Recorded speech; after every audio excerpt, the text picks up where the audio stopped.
What's going on, my DC brothers and sisters? It's your boy, the Truth 31. Hit like, subscribe for all that DC goodness on your face, neck, and chest. And today's DC character spotlight is on my boy, Terry McGinnis, aka Batman Beyond. Now, I fucking love this show. And I gotta be honest, when I first heard about this, Batman Beyond, Terry McGinnis, a new character who was gonna take the place of Bruce Wayne and is gonna be set in the future. I was getting Spider-Man Unlimited vibes. Y'all remember that shit, the Spider-Man Unlimited show where it was like fucking Spider-Man in the future, and he was like friends with talking animals. It was like fucking Dr. Doolittle or some shit like that. It was so fucking bad. Oh, it was terrible. It was on Fox Kids. I was like, what is this garbage? Like who? Like someone snorted a fucking high amount of coke and thought this was a good idea to produce this on the show. And I thought we were gonna get that. I thought that's what Bruce Timm was gonna produce on us. I thought that was the pain that he was gonna inflict on us on seeing Batman in the future. But luckily, if you saw Batman Rebirth Part 1 and Part 2, the opening 2 episodes, it was phenomenal. This was great. And seeing an older Bruce Wayne mentor this young kid who had a similar path to Bruce Wayne's upbringing, which I'll get to that later on in this video, because that's some wild shit. The way Bruce Wayne and Terry McGinnis are connected and linked together, it was fucking phenomenal. Of course, that's in the episode Justice League Epilogue, which I'll get into that in a later video, later in this video. But of course, seeing all the villains be older, and of course seeing Mr. Freeze, which has a crazy story arc, which is amazing. See Bane be fucking old and on fucking life support because of all the venom that he took on over the years fighting Batman. Again, the characters, the villains, it was all unique. The story, the characters, Terry McGinnis was absolutely phenomenal. I just loved the character and the way that Bruce Timm, I think Paul Dini was involved as well, as the way they handled the story. Because again, it could have gone easily off the rails. A teenage Batman, a new character, an older Bruce Wayne who's a mentor, and setting this in the future. I mean, this should have failed immediately. But the fact that it didn't, because it's so well written, it gets dark at times. The character is written well, Terry McGinnis. You like his mom and his little brother who's annoying, but of course he grows on you. And of course seeing a grumpy older Bruce Wayne who's practically almost lost everything and has this kid that he has to mentor. Of course, there's still Barbara Gordon, who's the commissioner now, who's older. And Dick Grayson, he's still in there. He's still older, but I don't think he's ever seen in this show. I know he's in the comics, in the Batman Beyond comics, as an older Dick Grayson, but I don't think we've ever seen him in this animated show. Which is sad, because I would have loved to see an older Dick Grayson. Again, if he's on the show, please, leave a comment down below if I'm wrong, because I haven't seen the show in a while. But everything about this show was absolutely phenomenal. The villains Inc. was unique. Shriek was an interesting villain. Again, it was a mix of old and new villains that kept the show fresh, and the storylines and the tone. Again, it was just like it had similar vibes to Batman animated series, which I wanted, which I loved, because I thought it was gonna stray so much away from what we loved about Batman the Animated Series. But the fact that it kept its spirit alive, and it acknowledged the past, and really complemented everything well about Batman the Animated Series, I thought was really well done. Of course, seeing the classic costumes, it was just it was everything that I wanted to be. And going in, I thought this was gonna be one of the worst shows ever. But the fact that I would easily say, and comfortable in saying, that this show was on par with Batman the Animated Series, that's a huge compliment that I'm giving this show, because because this show was destined to fail, and the fact that it succeeded, it just goes to show that what good writing does, and what well-written characters can do for the show. But now I want to talk about.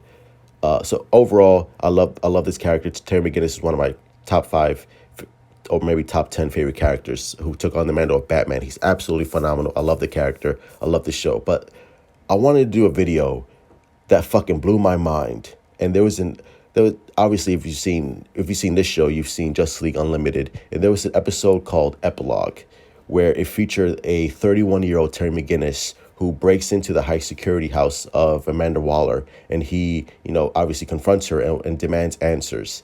And at first you're like, what the fuck's going on? Like, what the hell is happening? And then we find out in the episode that Amanda Waller took the blood sample of Bruce Wayne, and she collected it because, Bruce Wayne, obviously, he's with the Justice League and he's fighting crime, and obviously he gets injured and stuff. So she collected the sample of Bruce Wayne's blood, and she wanted to clone. She wanted a clone of Bruce Wayne because obviously Bruce Wayne in this, obviously in a future, because Terry McGinnis is older. Bruce Wayne is much more older, and he's dying of kidney failure. So he's dying. And, of course, later on, we find out that Bruce and Terry have this strained relationship. Surprise, surprise. Just like every other Robin he dealt with. Of course, we find out that she gained Bruce's blood and she wanted a clone. And she hired fucking the Phantasm. Now, if you've seen Batman the Animated Series, you know what I'm talking about. Andrea Beaumont, the Phantasm. Amanda Waller actually hired the Phantasm to kill Bruce Wayne's father and mother, to replicate the same situation that Bruce Wayne had gone through. Obviously, it's because of Bruce Wayne's parents dying, and she wanted the same for Terry McGinnis, so he can be on the same path, the same trajectory that Bruce Wayne was on becoming the Batman. And the fact that this was happening, again, the fact that it ties into Batman, the animated movie and the animated series, like, this was fucking blowing my mind. This was crazy that we actually see the Phantasm and that it's connected to the story that we've previously seen in the Batman animated movie. Crazy. And of course, this was part of Amanda Waller's Project Cadmus. So she takes Bruce Wayne's DNA and puts it into Terry McGinnis' father, because Terry McGinnis wanted to go for a routine checkup and stuff like that. And she injects Bruce Wayne's blood into Terry McGinnis' father, so that way, when Terry McGinnis' father meets his wife and gives birth to Terry McGinnis, so technically Bruce's DNA is inside Terry McGinnis' father and is passed on to Terry McGinnis. So in a way, you could say, like, Terry McGinnis' real father, quote unquote, is Bruce Wayne. Fucking mind blowing.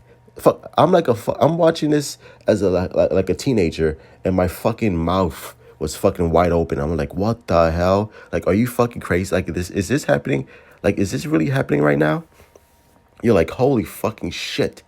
Like, I couldn't believe what the fuck I was watching and seeing.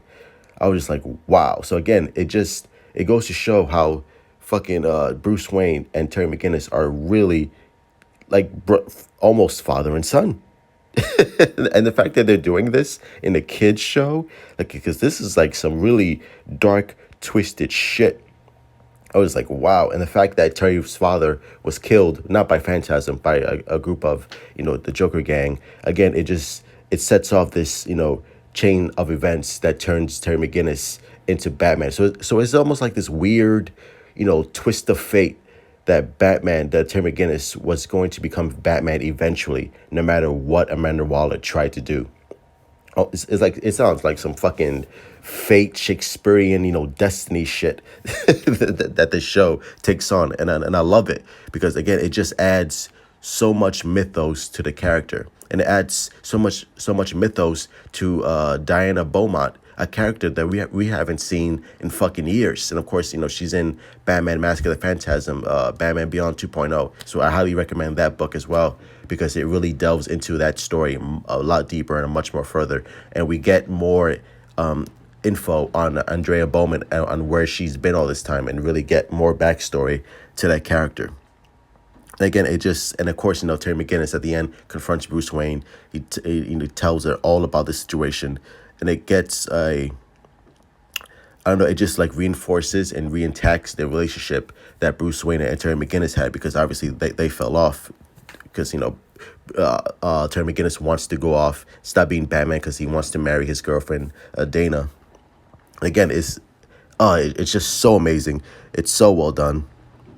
And the fact that, obviously the whole reason Amanda Waller did this is because she wants a Batman. There needs to be a Batman always. There's always going to be a Batman. There always needs to be a Batman to protect Gotham City, because Bruce Wayne is not going to do it because he's getting older. So Terry McGinnis was the, choice.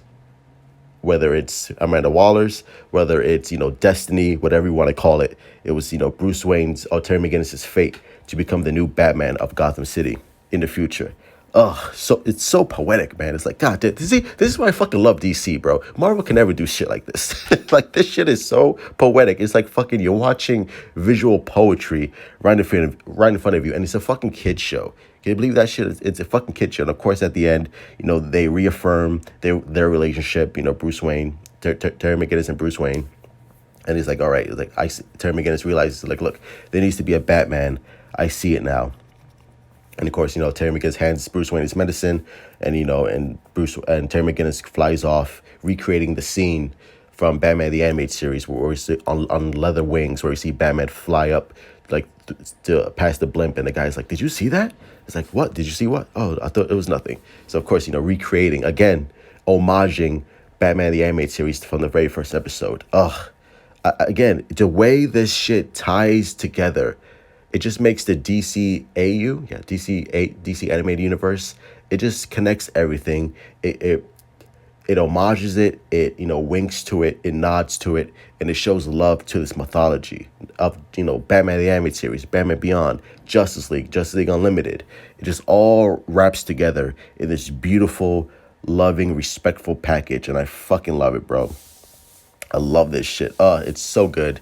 Again, I love the characters. I love the cast. And what Bruce Timm did, again, this should not work. This should not work. This should be one of the fucking worst shows you've ever seen in your life. This should be Spider-Man Unlimited times 10. This should be in the fucking garbage. And the fact that it's not, the fact that it's so good, it's so poetic, it's so respects what came before it and what comes after it.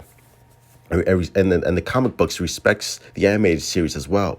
It all just comes together, just wrapped in a nice, neat little package. And again, you have to give credit to Bruce Timm, who really created something special, something unique, something that sets it apart from Batman the Animated Series, yet pays so much respect and care and love to what was before. I can't give it. I mean, what can you say? It's a fucking 10 out of 10. But Bruce Timm creating Terry McGinnis, one of the brand new characters, was absolutely fucking genius. He's one of the best new characters that was ever created inside this, DC universe. And of course, there's rumors of a movie. Hopefully we get to see it. Obviously, if you haven't seen Batman Return of the Joker, I did a review for that, so go check that out. A great movie. And again, it just shows so much respect and care and love to the characters. The continuity between all these shows, Batman the Animated Series, Justice League Unlimited, and Batman Beyond, all fantastic, all top-notch. Again, it just shows the passion this creative team had for making this show and wanted to create something new and something fresh for us, the fans. And the fact that we get to embrace it and love it and cherish it and respect this, Batman Beyond world. It's so good. And Terry McGinnis, one of the best characters. Older man Bruce Wayne, Kevin Conroy, Will Friedle. Will Friedle? Yeah, hopefully I'm pronouncing that name right.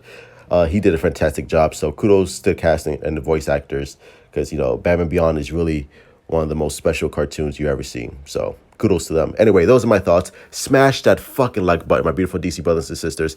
Subscribe. Hit me up on Twitter, Instagram. Let's continue having a DC conversation. As always, buy Batman Beyond on Blu-ray right now. Buy Batman Beyond 2.0. It's a great book, and it really delves into the phantasm and all that good stuff. So yeah, buy it. As always, truth.